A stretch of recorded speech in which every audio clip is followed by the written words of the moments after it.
So we got a couple of new Dev Talk episodes this past week, and controller players might be in trouble. Now, before anybody starts swinging, I'm gonna say this up front. I don't care about the aim assist nerf, not even a little bit. I've done no aim assist challenges, and I've done just fine. But I do think a lot of players are about to get exposed. What makes this interesting, though, isn't just the nerf itself. It's that Treyarch's forcing everyone to find out what part of their aim actually belongs to them. A lot of players have never experienced raw, unassisted aim. And now that that safety net is a little less safe, we're gonna start seeing who's built off of discipline or who's built off dopamine. So in the Dev Talk episode, developers said something that basically set Twitter on fire. They said controller players are winning slightly more at close range, and that keyboard and mouse players are winning more at long ranges, which is pretty surprising. And I'm sorry, I gotta do it. Gotta talk about the crybaby keyboard and mouse community. Now, to be explicitly clear, the keyboard and mouse community and the crybaby keyboard and mouse community are two completely different communities. And the ones that get triggered by this is gonna let everybody know what community you are in, period. Mouse and keys players act like they've been at such a disadvantage since they got into the mix with controller players. And one thing I find awfully strange, before this was a thing, it was, oh, mouse and keys players will shit on controller players, bro. Controller players don't have a chance. Now all of a sudden, we're too OP. But anyways, because of that, they're tweaking aim assist to be less forgiving on controllers, meaning it won't bail you out unless your right stick is actually moving towards your target. So no more locking onto people just because you looked in their direction. Now you actually have to track. And that's not a bad thing. It's just gonna separate people who can aim from people who can't. So what Treyarch is doing here is saying that they're done designing for comfort, they're designing for competition. And I think that is a big W. Now I gotta get at you controller players, or my fellow controller players for that matter. A lot of you guys aren't as nice as you think you are. You've only been nice because of aim assist. Players who built their identity around controller supremacy are about to face the same calibration that PC players have dealt with for years. Consistency over convenience. But here's where things get interesting. I've seen a few takes online screaming controller disadvantage or keyboard and mouse is finally free. But there is so much to talk about. But one thing I don't really see is people talking about the hardware side of this. Because when you actually break it down, a lot of this disadvantage talk is cap. Period. And this is where the conversation gets real. Buckle up, some people are about to be pissed. Everyone's focused on game balance, but nobody talks about system balance. You can literally lose a fight before you even see the other player. And it's not because you missed a shot, it's because your screen, cable, input are all working on a delay that your brain doesn't even know how to notice. So let's talk about a few things happening behind the scenes. Let's talk about input latency. I'm gonna try to be pretty concise. I don't want to dig too deep because this video will end up being like 10 minutes longer.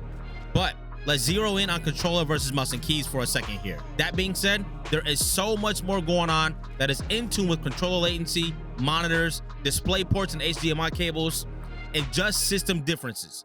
But let's talk about controllers here. In competitive shooters like Call of Duty, milliseconds matter, or MS matters. Now for the current gen Xbox controller, if it is wired, the average response time for this controller is 8 milliseconds, and overclocked is 5 milliseconds. For the PS5 controllers, maybe you're using a DualSense Edge or maybe just a regular PS5 controller. Wired, this is 4 ms, and overclocked, 1 to 2.5 ms. Now the PS4 controllers are pretty strange.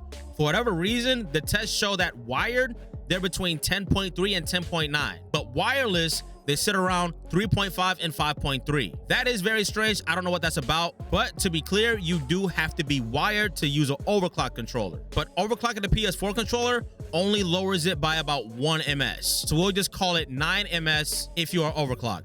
So if anybody's still using the PS4 controller, consider using Bluetooth, man. I know that sounds crazy. Now, keyboard and mouse averages a 0.5 milliseconds response time. Even the best overclock controllers doesn't have as low latency as mouse and keys. Now, what most people don't realize is that the device is only part of the delay. Your controller or keyboard sends a signal, your system processes it, and then your display finally shows what happened on the screen. And here's where PC players get a massive edge. PCs can run through DisplayPort, while consoles are stuck on HDMI. And even the best of the best HDMI cables still can't even touch the bandwidth of a DisplayPort, neither for frame rate or response time. So if you're sitting there on a 120Hz console, thinking you're getting the same speed as a 240Hz PC setup, you're not. You are damn near outclassed twice. You're basically running with ankle weights on. That's why every pro setup in a competitive tournament, they're obsessed with milliseconds. The game's not just about who reacts faster. It can also be about who sees faster. And if you're feeding your console through a 60Hz TV with game mode off, you're literally fighting time itself. not other players. I can go on forever about latency and frame rates, but hopefully you get the gist by now. But this is exactly why the crossplay conversations get kind of weird. People love to say controller versus keyboard is unfair. Yeah, it is to a degree, but not for the reason you think. So a lot of the crybaby KBAM community loves to talk about controller players.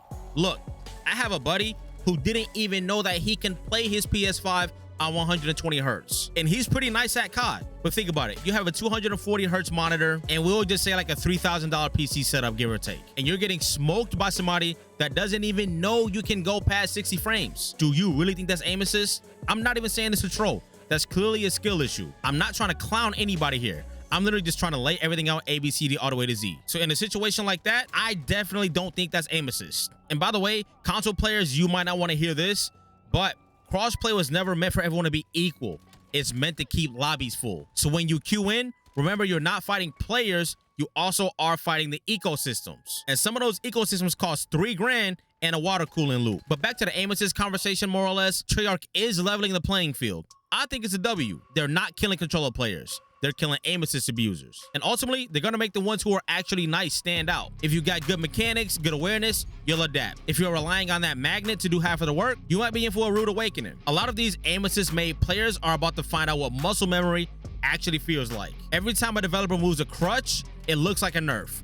And honestly, I'm not even gonna call this a nerf.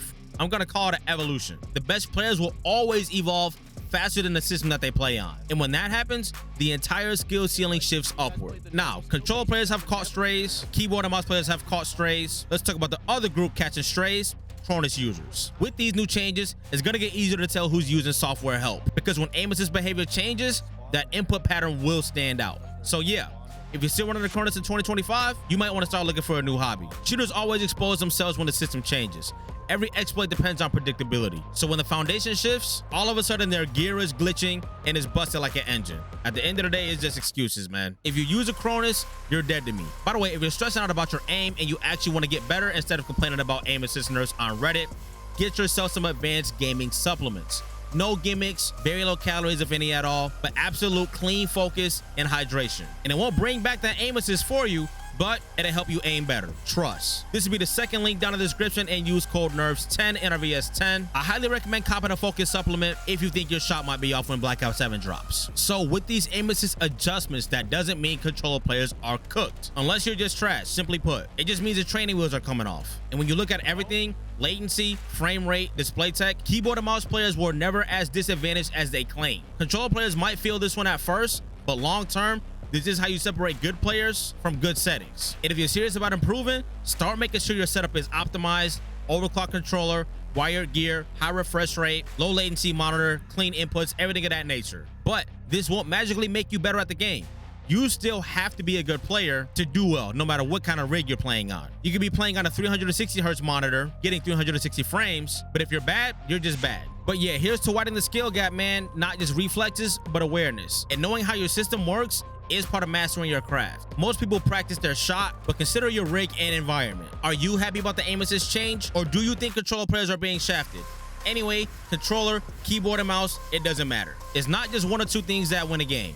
Maybe I lied. I think a DisplayPort cable is one of them. Check out this video right here that we talk about ranked play in Black Ops 7. I'll see you guys over there.